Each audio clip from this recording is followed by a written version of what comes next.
কলকাতা টিভির পর্দায় আপনাদেরকে সকলকে স্বাগত। আমি পূজালি রয়েছি আপনাদের সঙ্গে। ইতিমধ্যে সল্টলেকের এই ব্লকে দুটি মৃতদেহ কেন্দ্র করে বেশ চাঞ্চল্য ছড়িয়েছে এলাকা জুড়ে। পুলিশ সূত্রে এবং স্থানীয় সূত্রে জানা যাচ্ছে সল্টলেকের মৃতের নাম, একজনের নাম সজল কুমার কুন্ডু এবং তার স্ত্রীর নাম রঞ্জনা কুন্ডু। পরিবার সূত্রে জানা যাচ্ছে যে পরিবারের সন্তান অর্থাৎ তাদের সন্তান তাদেরকে গতকাল রাতে ফোন করেছিলেন এবং সুন্দরভাবে কথা বলেছিলেন তাদের সঙ্গে। তারা কোনো রকম আঁচ পায়নি বলে জানিয়েছেন রঞ্জনা কুন্ডু এবং সজল কুন্ডুর সন্তান। কিন্তু পরবর্তী ক্ষেত্রে আজকে সকালবেলা তাদেরকে ফোন করছিল অনেকবার ধরে তাদের সন্তান, তারপরেও তাদেরকে ফোনে পাচ্ছিলেন না বলে জানা যাচ্ছে। তিনি তাদেরকে ফোনে না পেয়ে তাদের নেবারকে অর্থাৎ প্রতিবেশীকে ফোন করেন। প্রতিবেশীকে ফোন করে বলেছিলেন যে একবার তাদের বাড়িতে গিয়ে দেখতে যে কি ঘটেছে, আদৌ তারা কি বাড়িতে নেই বা তাদের কি ফোন এনিভাবে কোনোভাবে বিচ্ছিন্ন হয়েছে বলেছিলেন যে প্রতিবেশীকে যে একবার গিয়ে তাদের বাড়িতে গিয়ে দেখার জন্য।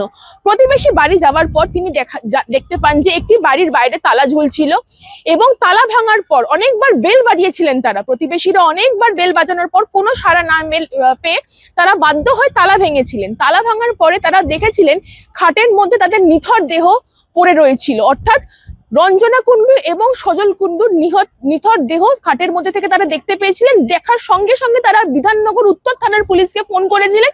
ফোন করে জানিয়েছিলেন যে এরকম জোড়া দেহ উদ্ধার হয়েছে সল্টলেকের এই ব্লক থেকে। তৎক্ষণাৎ পুলিশ পৌঁছে যান সেই ঘটনাস্থলে। ঘটনাস্থল থেকে পুলিশ সূত্রে জানা যাচ্ছে একটি বিষের বোতল উদ্ধার করা হয়েছে, তা এখনো অব্দি ফরেন্সিক ল্যাবে পাঠানো হয়েছে বলে জানিয়েছেন বিধাননগর উত্তর থানার পুলিশ।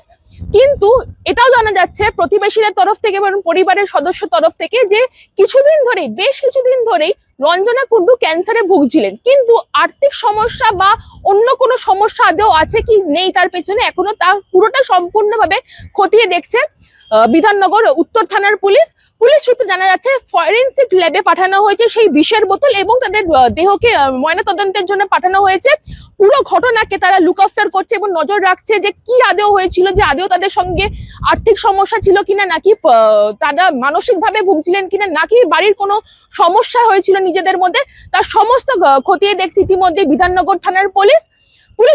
পুলিশের দাবি তারা ময়নাতদন্তের রিপোর্ট এবং ফরেন্সিক রিপোর্ট পাওয়ার পরেই তারা পুরো ঘটনার কি আদৌ হয়েছিল তা সম্পূর্ণভাবে ডিটেলস জানাতে পারবেন।